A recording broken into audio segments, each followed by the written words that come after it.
a boy from perhaps the Dalit community asked me a question: what is your position going to be on this? Will the BJP government in the garb of bringing the UCC affect our rights? At that point I said, of all the governments, the BJP government does not have the guts to do it. Nothing of the sort will happen. Your rights will be fully protected. Caste discrimination is a reality. I'm not pixelating it. You can't speak of annihilation of caste on the one hand and constantly speak of expansion of the pie of reservation on the other hand.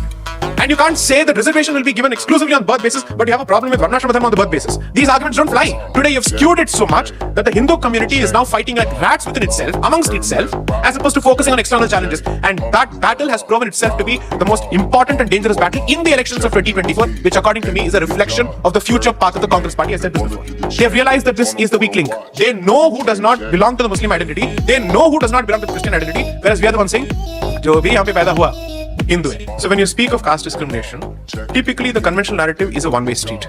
I'm saying open up the conversation. There is all sorts of discrimination going on at multiple levels by a lot of people. Talk about that. Because according to us, and the Supreme Court says even if there is one instance of discrimination, it must be treated as discrimination because individual rights is the star in the constellation of rights in the Constitution, is the Supreme Court's position in Sabarimala judgment. Okay. How many instances of reverse discrimination has the Supreme Court of the Indian state taken cognizance of? Everyone who speaks of caste discrimination, and even someone like me, I'll be very blunt about this. Have you ever seen me make an argument against Article 17 which abolishes untouchability? Never. Never. I have not even sought to bring any justifications to say, no, this article needs to go. Have you seen me make an argument against Article 25(2)(b) which says that the entry of formally displaced classes into Hindu temples must be abolished? Did I say that? I've never made that statement. In fact, have you ever seen me make a single statement or argument against the existence of the SC/ST Atrocities Act? The only time I actually took a position, and it's on public record, UCC lecture, Bangalore, when they tried to boycott me, as part of that lecture, a boy from perhaps the Dalit community asked me a question: what is your position going to be on this? Will the BJP government in the garb of bringing the UCC affect our rights? At that point I said, of all the governments, the BJP government does not have the guts to do it. Nothing of the sort will happen. Your rights will be fully protected because when the Supreme Court specifically inserted safeguards within the SC/ST Atrocities Act to prevent its abuse, this government legislated it out. Okay? Therefore, I said, I have not even presented a position remotely challenging the existence of that legislation, despite the Supreme Court taking cognizance of multiple instances of abuse. Caste discrimination is a reality. I'm not pixelating it. I'm not pixelating the fact that it actually happens across the board. I've never even denied it. When I wrote the piece that even if the formulation of caste is a Western construct, so what? I actually have that email specifically saying, I told the Indian Express that you mistitled the whole damn thing because that my title was not caste as a Western construct. I said caste as a Western construct, so what? Does it change anything on the ground? That was the question that I was asking. So therefore I said, the problem starts with official fixation of the structure completely and branding it for life. That means once you enter a certain category, you're stuck with that for the rest of your life. When in fact, the movement and mobility of jatis has been different prior to its official fixation by the British man. That's where I was coming from. Now, let's assume for a moment you say, but still caste discrimination or Varna Jati discrimination existed before. Allow me to say this. Discrimination of all forms has always existed. The fact that you choose to focus your discriminatory lens exclusively on caste gives the distinct impression that all of the social structures are free of discrimination. So, gender discrimination exists. Yes or no? It happens now both ways thanks to 498A. Right?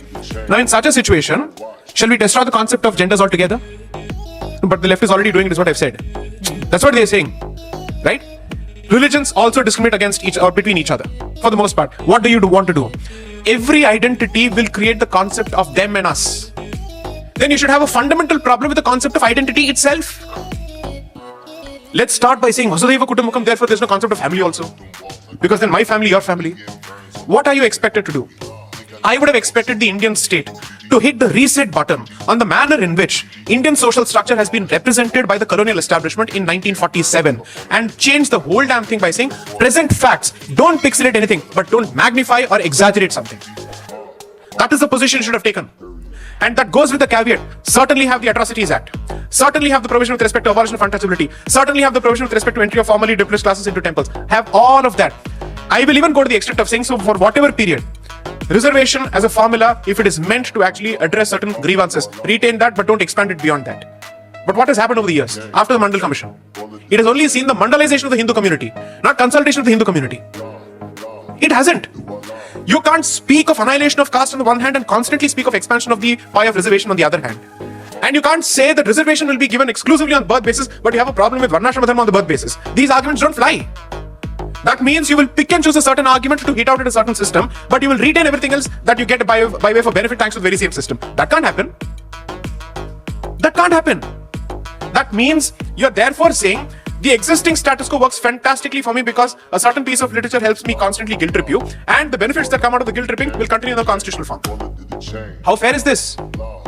The very same set of people don't get to talk about caste annihilation because their entire electoral arithmetic starts and ends with jati. The day you stop it, you get to pontificate to others. But as long as you're pontificating to us on jati, and you're also having jati-based calculus for electoral tickets and ticket distribution and how do people vote, you don't get to speak of samajik nyaya and social justice at all. You're the last person who should pontificate the rest of us on the subject. I am never going to say don't speak of discrimination. I've never said that. I will never say that. Go for military measures, but somewhere strike a balance. Somewhere strike a balance. Today you've skewed it so much that the Hindu community is now fighting like rats within itself, amongst itself, as opposed to focusing on external challenges. And that battle has proven itself to be the most important and dangerous battle in the elections of 2024, which according to me is a reflection of the future path of the Congress party. I said this before. That they've realized that this is the weak link. And then we have geniuses basically saying, that's why we're saying Jati ko destroy karo. You tried pitting Jati against Hindutva, Jati won. You should find a way to blend both. Why? Let's take the answer of what the other gentleman said. I'll explain this. Jati is a phenomenon of the subcontinent, of the Indian subcontinent, because we have all been Hindus at one point, right? And therefore the Jati identity continues. What happened during the colonial period is the exaltation of the Jati identity at the expense of the Hindu identity. Exaltation of the local identity at the expense of the Sanskritic identity. Therefore leading to Jati-based movements and therefore leading to regional movements and chauvinistic movements like the Dravidian movement. The same fault line has expressed itself in two different ways. Therefore, the point is, if the other communities also have Jati, there is a very famous preacher from Pakistan who speaks on a regular basis, and apparently Amir Khan is a great fan of this man, and they met in Makkah also. This gentleman never not engineer. This guy never stops saying that I'm a descendant of Prithviraj Chauhan. He never stops saying that we are Rajputs. That Nasal identity continues to exist even there. You're telling me that there are no caste-based churches in Goa or in Andhra Pradesh or in Telangana? Of course they are there.